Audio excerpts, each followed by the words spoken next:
শতদ্রু দত্ত তাকে আজকে আদালতে পেশ করা হয়েছে এবং তার কিন্তু পুলিশ হেফাজত হয়েছে, এমনটাই কিন্তু এই মুহূর্তে আমরা খবর পাচ্ছি। শতদ্রু দত্ত গতকাল তাকে বিমানবন্দর থেকে গ্রেফতার করা হয় এবং আজকে তাকে আদালতে পেশ করা হয় এবং তার কিন্তু পুলিশ হেফাজত হয়েছে। আহিলি একেবারেই শুক্লা, যে খবর আমরা পাচ্ছি কিছুক্ষণ আগে যখন শতদ্রু দত্ত তাকে বিধাননগর আদালতে পেশ করা হয়, সেই নিয়ে যাওয়ার মুহূর্তের ছবি আপনারা দেখেছেন এবং বিজেপি বাইরে ঠিক কিভাবে বিক্ষোভ প্রদর্শন করেছে সেই ছবিও আপনাদের সামনে আমরা তুলে ধরেছি। ফুঁসছে এই মুহূর্তে গোটা বাংলা। গতকাল যুবভারতী স্টেডিয়ামে যে পরিস্থিতি তৈরি হয়েছে সেই পরিস্থিতির দায় কার, এই প্রশ্ন এখন প্রত্যেকের মনে, আমাদের প্রত্যেকের মনে শুক্লা। এবং যে খবর পাওয়া যাচ্ছে শতদ্রু দত্ত তার পুলিশ হেফাজত হয়েছে।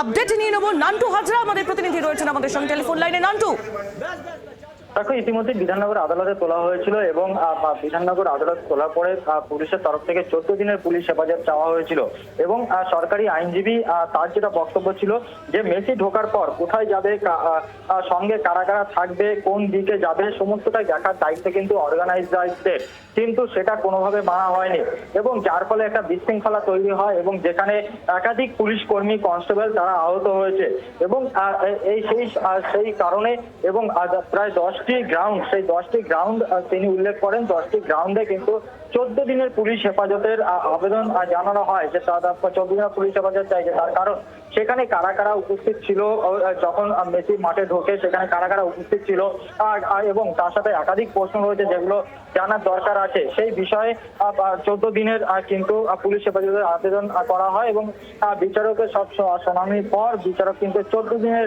পুলিশ হেফাজতের আবেদন মঞ্জুর করেছে এবং তার পাশাপাশি যিনি অভিযুক্তের আইনজীবী ছিলেন তার বক্তব্য ছিল সে কিন্তু বেলের জন্য বা জামিনের জন্য তিনি আবেদন করেননি। তার বক্তব্য ছিল যে এই মাঠে যে ভাঙচুরের ঘটনা ঘটেছে, যা হয়েছে, সেখানে অর্গানাইজারদের কোনো ভূমিকা ছিল না। অর্গানাইজার তারা একটি প্রোগ্রাম অর্গানাইজ করেছে এবং সেখানে দাঁড়িয়ে যাতে আপত্তি কম করা যায়, অর্থাৎ পুলিশ হেফাজত যত কম করা যায় সেই আবেদনে কিন্তু করা হয়েছিল। তবে সব শুনানি শেষে কিন্তু এই মুহূর্তে শতদ্রু দত্তের বিরুদ্ধে কি ধারায় মামলা রুজু করেছে পুলিশ?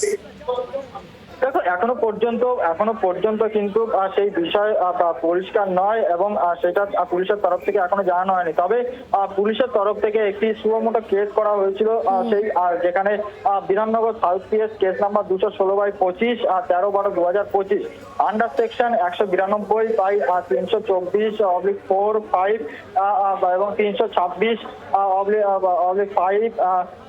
332 321 এবং 321-2 45-46 বিএনএস এবং তার পাশাপাশি 9 এমপিও অ্যাক্ট এবং 3 পিডিপিপি অ্যাক্ট, এই ধারাগুলোতে কিন্তু কেস রুজু করা হয় এবং সেই পরিপ্রেক্ষিতে কিন্তু এই উদ্যোক্তা অর্থাৎ এই অর্গানাইজার তার যে কর্ণধার তাকে কিন্তু গ্রেফতার করা হয়েছিল এবং তাকে বিধাননগর আদালতে তোলা হলে 14 দিনের পুলিশি হেফাজতের নির্দেশ দিয়েছে বিচারক।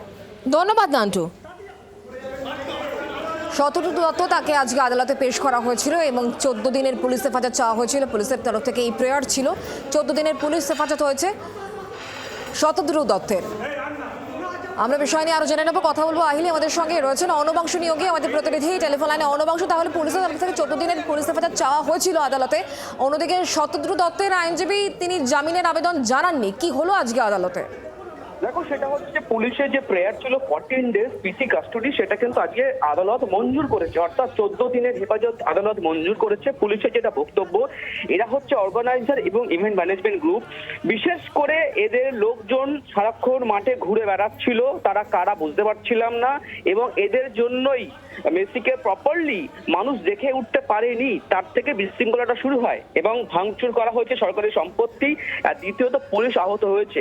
একটাই কেস, তাই তার নাম ইনভলভ করা হয়েছে। আমাদের অনেকগুলি গ্রাউন্ড আছে, তথ্য প্রমাণ সংগ্রহ করা, শনাক্তকরণের প্রক্রিয়া, পিও ভিজিট এবং রিকনস্ট্রাকশন, প্রত্যেকটা কাজের জন্য চাই। আদালত মঞ্জুর করেছে, কিন্তু শতদ্রুর পক্ষের আইনজীবীর বক্তব্য ছিল যে এই ধারাগুলির সঙ্গে আমার সঙ্গে কি যুক্ত, আমি কোনোভাবেই ভাঙচুর করিনি, তাহলে আমার নাম কেন আসছে? ইভেন্ট ম্যানেজমেন্ট গ্রুপ আর অর্গানাইজার পুরোটাই আলাদা হয়। 14 ডেজ পিসি পেয়ার করার মতো কোনো এভিডেন্স পুলিশের হাতে নেই, তাই কম দেওয়া হোক। কিন্তু আজকে তার বক্তব্য শোনা হয়নি। তার আরো বক্তব্য, মেসির কাছে তার ইমেজ নষ্ট হয়েছে, এই ইমেজ কি করে ফেরত পাবেন তিনি। আদালত শতদ্রুর পক্ষের আইনজীবী বক্তব্যের সওয়াল শুনেছেন বটে, কিন্তু মান্যতা দেননি। পুলিশের আবেদনেই মান্যতা দিল আজকের দিন আদালত। ধন্যবাদ অনবাংশু। শতদ্রু দত্ত তার 14 দিনের পুলিশ হেফাজত ইতিমধ্যেই মঞ্জুর করেছে আদালত এবং শতদ্রু দত্তের আইনজীবী তিনি জামিনের আবেদন আজ জানাননি বলেই খবর পাওয়া যাচ্ছে। আমাকে এই মামলায় ফাঁসানো হয়েছে, আমি ইভেন্ট ম্যানেজার, আমি কেন দায়ী হতে যাব, এমনই মন্তব্য আজ আদালতে শতদ্রু দত্তের।